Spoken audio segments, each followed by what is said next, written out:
here, if you have a line from the center of a circle going to the circumference and another one going to the circumference, as long as you have an angle like this one, remember, you cannot have an angle without two lines at least, you see. So Yeah. what other two lines only make an angle? Anything more is not an angle, you see. So we just have two lines here.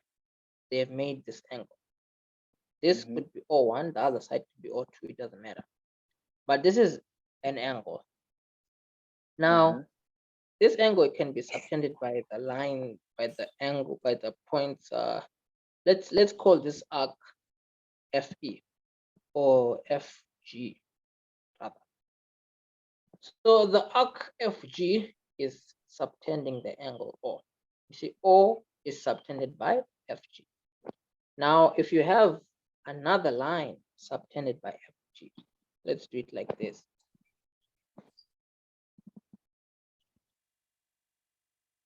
Let's label this H. The moment you have this angle here, right, that is also subtended by FG.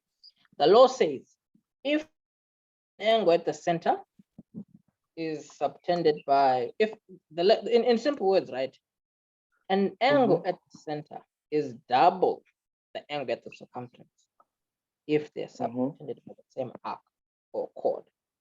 You see, that's as basic as the law gets. You see, an angle at the center of a circle is double the angle at the circumference. That's what you need to know. And then the last part needs to come naturally because there has to be a reason. That's why you remember, oh wait, it's because the arc is the same arc. You see, even if it's the same length in terms of a chord. If say this line, if say you had another picture, right, for some odd reason, let's just draw another picture to try and make things sink in, because it's more about the lengths of these tangents. I mean, the length of these chords here or arcs. What I mean is, remember, wherever there's an arc, automatically you are always able to draw a chord there. See, like that.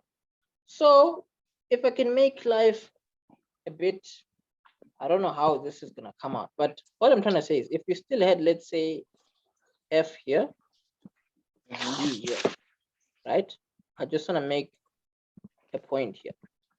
And then you knew what this line was. Let's say they said this line is equal to another line somewhere here. Let me actually just randomly. Let's say, see, these are two separate lines. But the moment you have an angle, let's say this angle is going to the circumference, right? Let me draw it like this. I don't want to make it past the center, like that.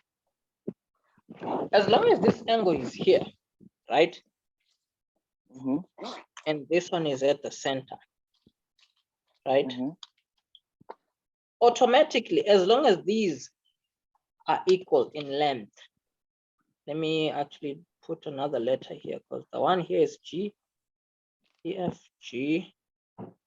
We say this is H.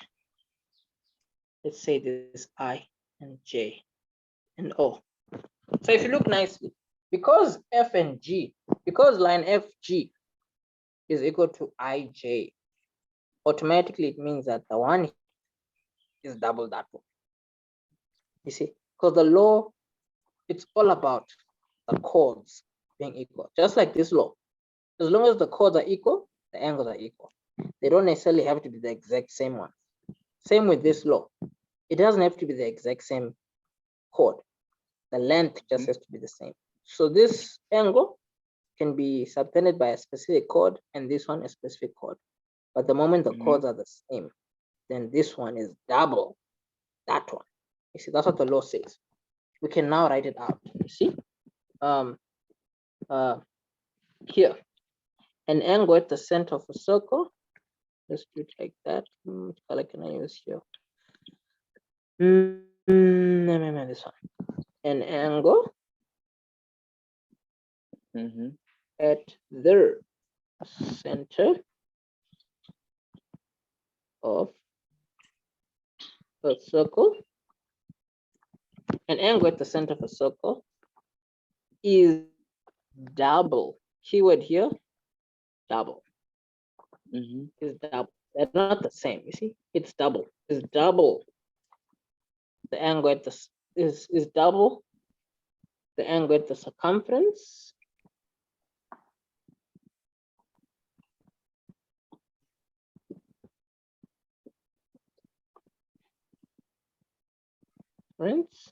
right? If they are subtended by the same arc or chord, or rather, we can just say one word. Let's just say chord. If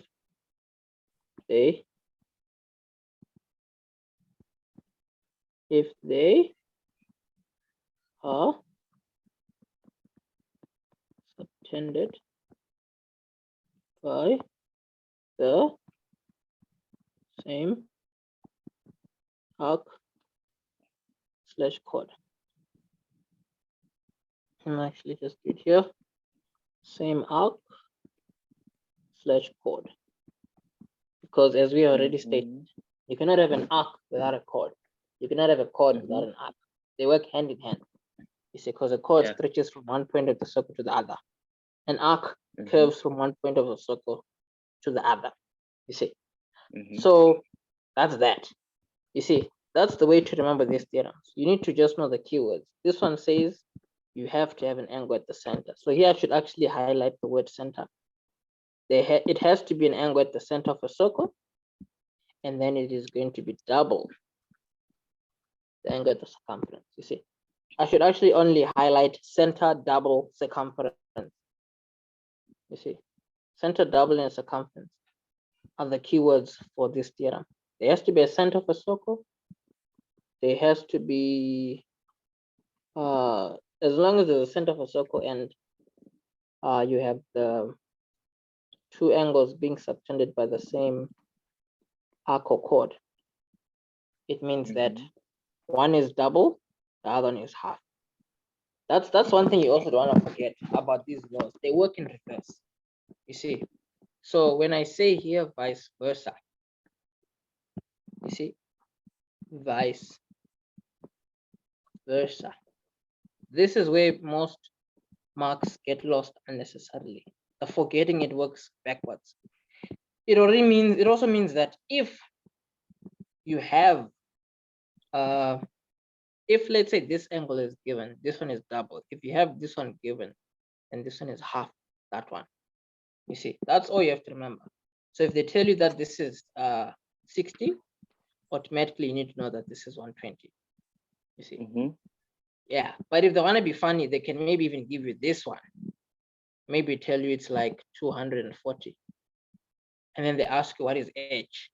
You don't want to now cry and say, but they didn't give us this one, because I mean, like, you can work it out because angles around a point add up to 360. So you see, laws of Euclidean geometry and laws of geometry, they all basically come together, because now you cannot use one and forget the other. They all just have to work together. So here you would first need to find the O, show that it's 120, and then you can use your Euclidean geometry law. The Euclidean geometry laws, you don't just use them from the get-go if you see that there's not enough information to use them. You see, sometimes you have to give information to your image, and then your image can give you the information that you want. Does that make sense? Yeah. So that's theorem number 3. 2 and 1. So do you have any questions on theorem number 3? But then with theorem number 3, No. the one thing to also just keep in mind is that there's also another version of this same theorem, like a sketch that most people don't like to see, but the theorem still applies. The only thing is we're used to angles that look normal. We're not very used to angles that look abnormal, like reflex angles and obtuse angles. So this is what I mean. If you have a center of a circle here, right? You have to remember that if I have an angle here, right? This is an obtuse angle. This is an obtuse angle. However, you have to remember that one way or the other. Let me actually draw this image here, because this one will make you understand better. Because let's just do stages. Yeah. So when you're looking at a picture like this one, right, it's easy to see that this is the one at the center. This is the one that's double. I mean, this is the one that's double. This is the one that's half, right? Yeah. So what do you, Aniti, if you want to make this angle bigger, you have to, you can move this point going this way, right? Yeah. So if you keep stretching this angle here, if you keep stretching that point rather, this is what will be happening. You will have this circle. Yeah. I'll just draw nice circles here. You'll have this circle, right? And if you keep moving this point, let's say you move it until somewhere there, what's going to happen is the following. You're going to have this point still up there, this point still there, this center still in the center. But the moment this is moved like somewhere there, you're gonna have something like this. You see that the angle has been stretched a bit. But rather, let me do it like maybe do it like this, because I wanna, this is going to make life a bit easy. You see, let's say this point is this one here. Let's actually label it A, B, C with O. You see. So the idea is this is A, this is B, this is still O.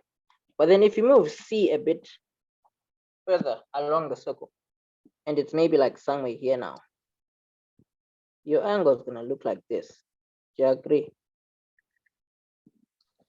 The angle at the center of the circle. Do you see it's a bit larger now? Yeah. Yeah. So when you keep moving it, let's say you move it like somewhere there, right? You are going to now end up with, you have your circle. Let's do these stages here. You have your circle, right? And say you still had your center of your circle. This angle is here. This is B nicely. Say you move C until it's like somewhere there, and you have like a full straight line. Do you see that angle A is still up there? Yeah. Do you see that this is still an angle at the center, and this is still an angle at the circumference? Do you see that? Yeah. Yeah. So the only thing is now, this point, if you keep moving it more towards A, do you see that what happens is you now have a picture that looks weird? Let's just draw it here so that we are all on the same page. You see, we have our center here. We were talking about it. Our center is still there. A is still somewhere up here. Let's just leave B where it is. But then we say the moment you move C from here and you move it closer like that, you're gonna have a point over here. Do you agree? There. But then this is still an angle. You see, it's now bigger than 180. So we now call it a reflex angle. You see, yeah. Yeah. And then this is still an angle at the circumference. Do you see that? Yeah, I see. Yeah. So that's why the law, sometimes you see it like this. This is still double that one. This is still double that one. This is still double that one. If you keep stretching it and it is big like this and you see it like this in a sketch, this is still an angle that is double that one, even though it doesn't look normal and nice. You see, that's why in your textbooks, sometimes one of the images they show you, you see, it's one way your angle is a reflex angle and you have the same law. It's one way it looks like this. There's an angle here. That's not the one that they're talking about. They have an angle like that, which is a reflex angle, and then you have an angle here. You see, which is the angle at the circumference. So the law will be saying that this angle here is double this one. You see, yeah, because this angle was just stretched. It was just made bigger. Now it's this big. It's still an angle at the center, and this is still just half that one. That's why this one will always be reflex, this one will always be obtuse, because they are very big. You see, Yeah. these smaller ones, they are normal to look at, but then for these two pictures, you need to remember that the law still applies. You see it? Yeah. So that's for theorem 3. Okay. Yeah.